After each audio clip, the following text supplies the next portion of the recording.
윤석열 대통령은 대선 후보 시절 김 여사의 도이치모터스 주가 조작 연루 의혹과 관련한 해명으로 고발된 상태입니다. 하지만 대통령이 갖는 불소추 특권으로 재판에 넘겨지지 않죠. 그런데 이후 검찰 수사와 재판 과정에서 드러난 사실들은 과거 후보 시절 대통령의 해명과는 차이가 있는데요. 김상훈 기자가 살펴봤습니다. 시민단체와 민주당이 허위사실 공표라고 문제 삼은 발언은 윤석열 대통령의 후보 시절 이 발언입니다. 2010년에 제가 결혼하기 전에 이 양반이 골드만삭스 출신이라고 해서 한 4달 정도 맡겼는데 손실이 났고요. 김건희 여사가 손해를 받고 이후 주가 조작 주포 이모 씨와 연을 끊었다는 겁니다. 손실을 봐서 저희 집사람은 거기서 안 되겠다 해서 돈을 빼고 그 사람하고는 절연을 했습니다. 아무 적이 없습니다. 하지만 검찰이 재판 과정에서 제출한 한국거래소 자료는 윤 대통령 말과 다릅니다. 김건희 여사 13억 9천만 원, 최은순 씨 9억 원, 모두 23억 원을 벌었습니다.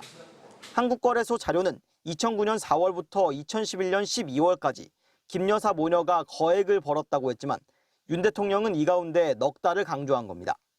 윤 대통령은 또 2010년 5월 이후로는 김 여사가 이 씨와 관계를 끊었다고 했지만 이와 다른 녹취록도 재판 과정에서 공개됐습니다. 같은 해 6월 김 여사가 증권사 직원에게 자신과 이 씨를 제외하고는 거래를 못하게 하라고 한 겁니다.